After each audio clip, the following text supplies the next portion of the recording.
Sabe, existe um mistério interessante sobre o sono. Por que algumas pessoas acordam se sentindo ótimas, cheias de energia, com as mesmas 8 horas de sono que deixam outras completamente exaustas? O segredo, ao que parece, não é dormir mais, é dormir melhor.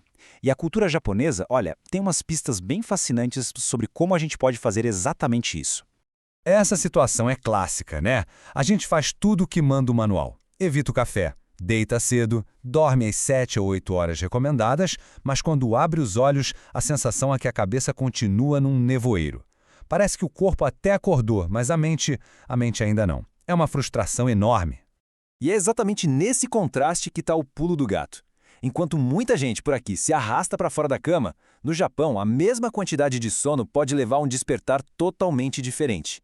Calmo, com foco, com energia. As mesmas horas, mas resultados opostos. Então, o que eles estão fazendo de diferente? E aqui a gente chega no ponto central. A questão não é tanto sobre a quantidade, e sim sobre a qualidade. No Japão, o sono é tratado quase como uma disciplina, sabe? Uma forma de resetar a mente e preparar o corpo. Não é sobre quantas horas se passa na cama, mas como essas horas são de fato aproveitadas para uma recuperação profunda. Ok, vamos ao primeiro hábito. E ele tem tudo a ver com o ambiente em que a gente dorme. Pode parecer uma coisa boba, mas a temperatura do quarto talvez seja um dos fatores mais decisivos para uma noite de sono realmente reparadora. E olha só, a diferença é gritante. Como a gente vê aqui no gráfico, os quartos no Japão ficam, em média, por volta dos 15 graus Celsius durante a noite. Isso é bem mais frio do que a média na maioria dos lares aqui no Ocidente. Mas por que essa temperatura mais baixa é tão poderosa? A ciência por trás disso é bem direta. Para a gente conseguir entrar naquele sono profundo, o sono que realmente descansa, o nosso cérebro precisa dar uma esfriadinha. Quando a temperatura do corpo cai, isso funciona como um gatilho, um sinal para o cérebro liberar melatonina, o famoso hormônio do sono. E aí tudo desacelera, o ritmo cardíaco, os músculos relaxam e o processo de reparo noturno do corpo finalmente começa. É exatamente como diz o especialista em sono, o Dr. Matthew Walker. Um quarto fresco é como um convite para o cérebro descansar profundamente. A ideia não é transformar o quarto numa geladeira, claro, mas sim dar ao nosso corpo o sinal biológico de que, olha, agora é hora de desligar.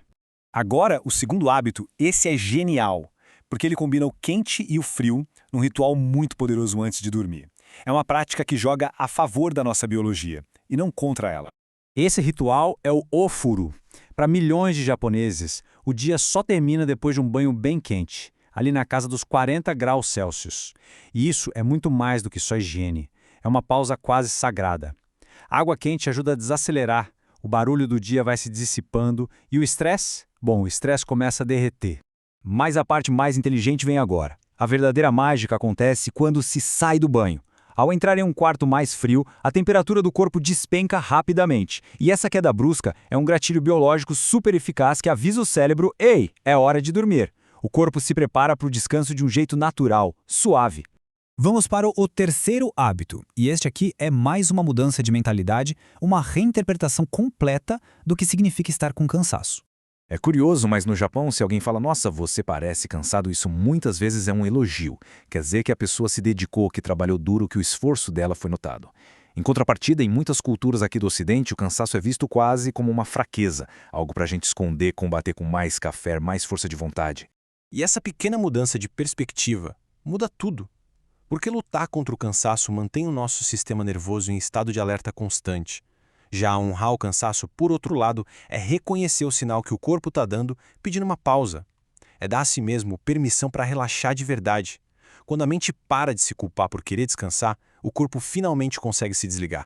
Agora, o quarto hábito que se encaixa perfeitamente com essa ideia de honrar o descanso. Estamos falando de uma prática cultural de sonecas estratégicas durante o dia. Essa prática se chama inemuri.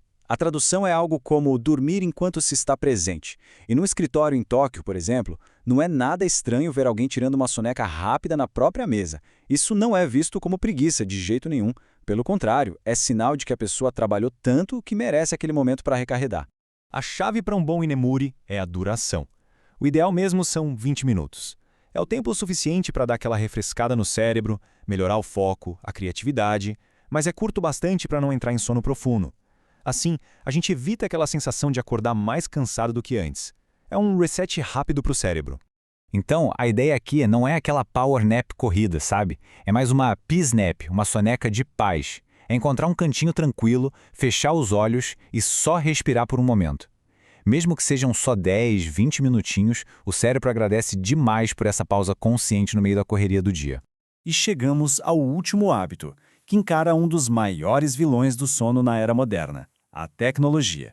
A verdade é que muita gente transformou a própria cama numa central de entretenimento. Fica rolando feed, respondendo mensagem, mantendo a mente ligada no 220. O grande problema é a tal da luz azul que as telas emitem. Ela simplesmente bloqueia a produção de melatonina. O corpo até pode estar exausto, mas o cérebro continua achando que ainda é dia. A abordagem japonesa, por outro lado, foca numa espécie de disciplina tecnológica. A rotina antes de dormir é sobre criar um ambiente de paz. E a regra é simples e bem prática: desligar as telas pelo menos 1 hora antes de ir para a cama. Usar esse tempo para ler um livro, fazer um alongamento ou simplesmente ficar em silêncio. Isso permite que a mente vá pousando suavemente. E essa frase resume a ideia de forma perfeita. O celular a gente conecta na tomada para ele recarregar durante a noite, mas nós precisamos nos desconectar para que o nosso corpo e a nossa mente também possam recarregar. Faz todo sentido, né? Então, a ideia aqui não é tentar abraçar o mundo e mudar tudo de uma vez. É sobre escolher uma pequena mudança. Talvez seja só diminuir a temperatura do quarto hoje à noite. Ou quem sabe, tomar aquele banho morno. Ou simplesmente guardar o celular 1 horinha mais cedo. Um único passo pequeno já pode fazer uma diferença enorme. E é essa reflexão que fica. Depois de tudo isso, qual pequena mudança dá para implementar hoje, para transformar completamente a forma como o corpo e a mente vão se sentir amanhã? A resposta pode ser o começo de manhãs com muito, mas muito mais energia.